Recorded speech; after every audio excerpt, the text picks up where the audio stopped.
ಹಾದಿ ಮೆರೆದು ಬಂದನಲ್ಲೇ ಮನ್ನಾರು ಕೃಷ್ಣ ಬೀದಿ ಮೆರೆದು ಬಂದನಲ್ಲೇ, ಹಾದಿ ಮೆರೆದು ಬಂದನಲ್ಲೇ ಬೀದಿ ಮೆರೆದು ಮನ್ನನಲ್ಲೇ ಅಂತ ಹೇಳಿ ದಾಸರು ರಚನೆ ಮಾಡಿದಂತಹ ಹಾಡು ಎಷ್ಟು ಸೊಗಸಾಗಿದೆ.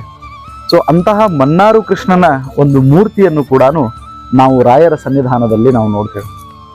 ಕೃಷ್ಣನ ಮೇಲೆ ವಿಶೇಷವಾಗಿರ್ತಕ್ಕಂತಹ ಭಕ್ತಿ ಗುರುರಾಯರಿಗೆ.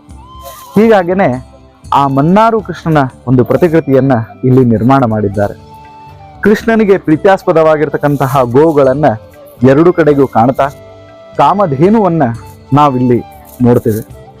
ಮನ್ನಾರು ಕೃಷ್ಣ ದೇವಸ್ಥಾನದ ಮುಂದೆ ಬಹಳ ಅದ್ಭುತವಾಗಿರ್ತಕ್ಕಂತಹ ಪುರಾತನವಾದಂತಹ ಒಂದು ಧ್ವಜಸ್ತಂಭವಿದೆ. ಆ ಧ್ವಜಸ್ತಂಭದ ಪ್ರತಿಕೃತಿಯನ್ನು ಕೂಡ ನಾವಿಲ್ಲಿ ಕಾಣ್ತಾ ಇದ್ದೇವೆ.